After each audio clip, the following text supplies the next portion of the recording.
guys, this really is the world's best toy museum. And just look at this. They have people going around on roller skates everywhere, especially for geeks like me. This is the world's best. This is much better than the Charles Briggs, which is probably the most famous part. This is what I'm saying, the unknown places are usually the best places. No choice of places, especially for a geek like me that loves this kind of stuff. What is that? Incredible Hulk. Wow, there's model figures. In Brazil, you find these stores everywhere, but they're like obviously 1,000 times smaller than this. They're all about geeky stuff. Signature. Oh, it doesn't work out there. Oh, it doesn't work that well. Let's go and come find. It's like a theme park inside. This is amazing. Yeah, as I was saying, I met two gorgeous Ukrainian girls. When I was at Charles Bridge, I was doing a YouTube video, and I met them. I did a YouTube video with them, but it got deleted. That's so cool. We're just going in a toy store. This guy is having. Imagine working here like that guy. That guy's just working here and just playing with toys all day. Yeah, I met two, and they were really receptive. Like Ukrainian girls are the best. I mean, the best for meeting in real life because they're so receptive and feminine. The thing is, they're like Brazilian girls in a way because they're so warm and receptive. And it gets you kind of nervous a bit, but but obviously you can chill and talk to them at the same time because unlike Brazilians, they're not racist towards whites or anything. You know, they're used to white people's, so they really trust their whites. So they're not ignorant like some Brazilians. Anyways. And yeah, you just you can just chill and talk to them and be sexual with them and everything in real life and just talk to them. There's no stress at all when you talk to them. They're so cool and down to earth. Like Russians, you can just talk to them about anything.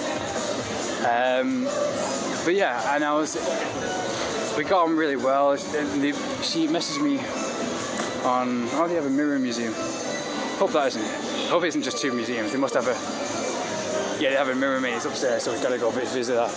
That'd be great to the Ukrainian girls. Yeah, and anyway, I was talking to her, she looked like a model, like from far away. From far away, anyway, she looked like the most beautiful model that I've seen in all of Czechia. The most beautiful girl I've ever seen in Czechia. She was really feminine. They were both blonde girls. They were wearing dresses, they looked like they were just doing a model photo shoot, but they weren't. And that's how all Czech girls, Ukrainian girls look. They all dress up and act like supermodels. Like they're preparing for a supermodel shoot. It's like if you go out on a date with a Ukrainian girl, she'll turn up to the first date and she'll be 100% in. Like no hoodie, she'll be wearing full makeup and dresses and really extremely feminine. The girls are really feminine there, really cool. This is the VR lab. For the VR room. Oh, downstairs, it's even another floor. That's just the beginning of it. So yeah, I was talking to her on Instagram, and then she was one of the only girls that's brave enough to say, she's like smoking hot as well.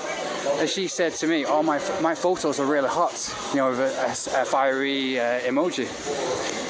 As we're talking on Instagram, 1% of girls that are hot in this day and age have the strength to be that real, because usually they're so deluded, they so think, I'm hot, and they know they're hot because of Instagram, and Instagram ruins them.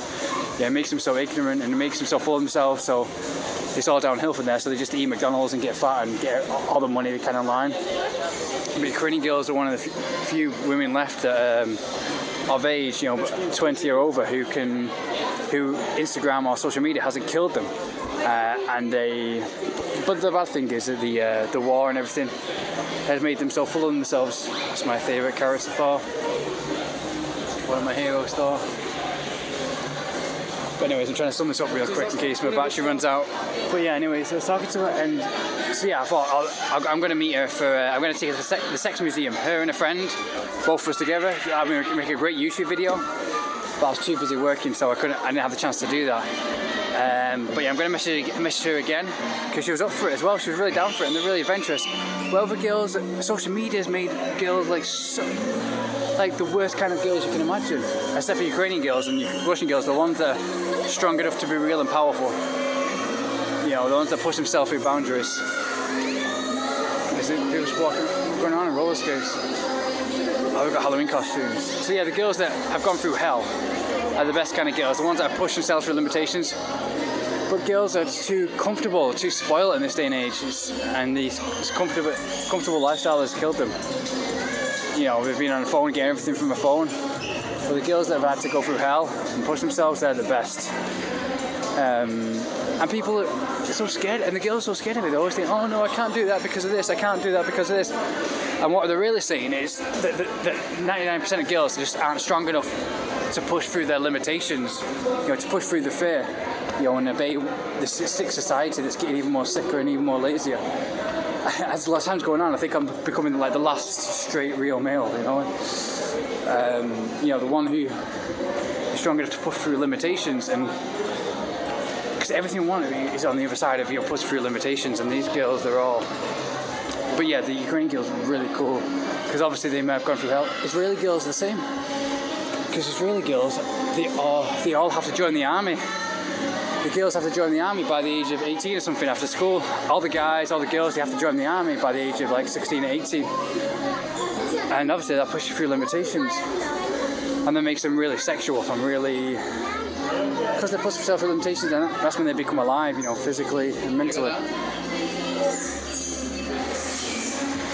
The world has become so weak and pathetic. And anyway, so she was up for meeting in the Sex Museum, and she was like a 9 out of 10. Like, she could be a supermodel. Because they do themselves up. They really take care of themselves. Oh, I remember one of these. I remember in America they have FNA Schwartz, which had a tree that used to speak to you. You used to press the button, it used to speak to you. This is like the... I'm not sure if FNA Schwartz is still around, but this is the Czech version of FNA Schwartz. So yeah, I'm going to message her again to come. I mean, if she doesn't want to go to the Sex Museum, it's been a while since I texted them, because I've been really busy, so I might text them to come here instead, because this looks like a fun place. That's not weird. We'll look for the Mirror Museum anyway. Yeah, like then I was just... I mean, places like this as well, even Chechnya, they have security, everything. In this city lifestyle, it's all, you've got to follow the rules. If you don't follow the rules, if you're not being like everybody else, then you're sick, you know. If you don't... Like, I was getting laughed at McDonald's because I was drinking lemon water for being healthy and looking after my health. You know, if you exercise and you look after your health, in this day and age, you get laughed at for being healthy, strong and fertile and sexy. You get laughed at by the fat, miserable... That's the Mirror Maze there. I think you got to pay for it. Okay, no, it's not free. Obviously it's not free. Yeah, 99% of people are sick and fat and infertile. I'm sure if this was the 90s, you'd see lots of sexy people, healthy people walking around, but these days people are just killed by the endorphin system screwed up by getting endorphin rushes from the phone and having everything come so easily. Having to push yourself through limitations. I think Brazilian, maybe some Czech, Ukrainian, Russian, Israeli, all those girls, those people, they've had to push through limitations, you know. A lot of people in England and America, they just give up and get everything on benefits. The girl gets pregnant at 16 or 14 or whatever, and she can live the rest of her life on benefits, and it's sick. They have a laser game as well. I've got to do that because I've not done that since I was like 3 or something, since I was like 10. I've got to do that. That's how we used to spend our birthday.